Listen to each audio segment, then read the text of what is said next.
திமுகவை பத்தி மாணிக்க தாகூர், பிரவீன் சக்கரவர்த்தி, ஜோதிமணி சில கமெண்ட் எல்லாம் கொடுத்தாங்க, அவங்கள பாதிப்ப மாதிரி, மனசை பாதிக்கிற மாதிரி.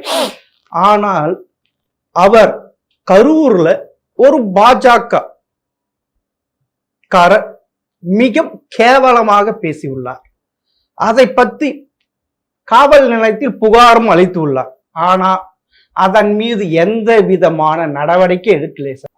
அதுவே அவங்க தமிழக போலீஸ் துறை என்ன செய்யுது, பெண்களுக்கு பாதுகாப்பு இல்லை என்று கேட்டிருக்காங்க. அதாவது இததான் நாங்க திரும்ப திரும்ப சொல்றோம். 5 ஆண்டுகள் கூட்டணியில நீங்க எங்களுக்கு உண்டான எந்த விதமான சலுகைகளோ எந்த விதமான அதிகார பங்கோ, ஒரு சிறு உதவி என்று போனால் கூட ஒருத்தரை கூட்டு போய் இவருக்கு ஒரு உதவி பண்ணுங்கன்னா கூட நீங்க செய்யல.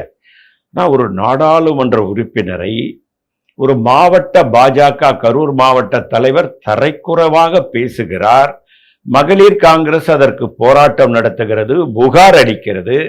இவ்வளவும் வாங்கி வைத்துக் கொண்டு அமைதியாக இருக்கிறார்கள் என்றால் காவல்துறை காரணம் என்று சுட்டி காட்டுவதை நம்மால் ஏற்றுக்கொள்ள முடியாது.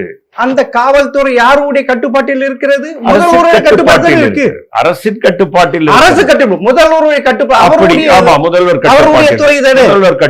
இருக்கிறது. அவர் துரிதமாக செயல்பட்டு டிஜிபியை அழைத்து உடனடியாக நடவடிக்கை எடுங்கள் என்று சொல்லியிருக்க வேண்டும்.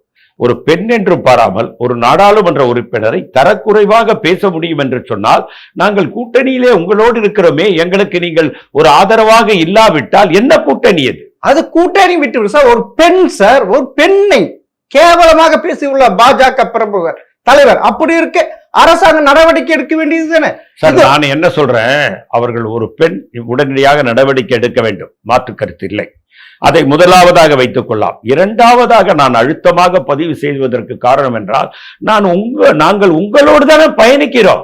எங்களுக்கே இந்த நிலைமை, அதுவும் ஒரு நாடாளுமன்ற உறுப்பினராக இருப்பவருக்கே இந்த நிலைமை என்று சொன்னால், தமிழகத்தில் கடைகோடி காங்கிரஸ் தொண்டனுடைய நிலைமை மிக மிக பரிதாபம் சார். நீங்க கடைக்கோடி காங்கிரஸ் தொண்டன் என்ற கடைக்கோடி பொதுமக்களுக்கு என்ன சார்?